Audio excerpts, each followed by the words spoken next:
Со средства од Агенцијата за поддршка на руралниот развој и делумно од локалниот буџет, асфалтна маса почна да се поставува на улиците Сремска и Раде Кратовче во Горни Подлог, Охридска во Долни Подлог, како и на улицата Васко Ристов во Мојанци. Сега моментално сме на улица Сремска, со должина негде околу 150 метра, ширина 3,5 метра, со банкини од 30 до 75 сантима, а средствата се околу 430.000 денари.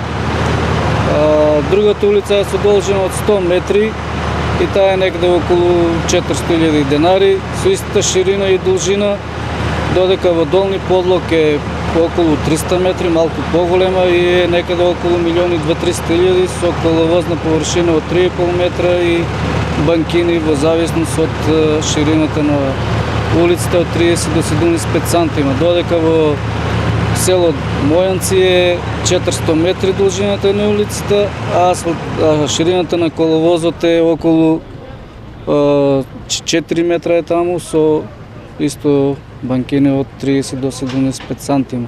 На сите овие улици дошло до подигнување на шахти и појавување на одредени други пропусти.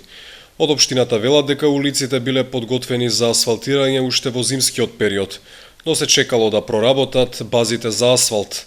Паралелно се работи и на други улици во населбата Оризари и селото Прибачево, финансирани со средства од локалната самоуправа. Улиците во Горни и Долни Подлог се очекува да бидат завршени до крајот на неделава, а улиците во село Мојанци во текот на наредната седмица.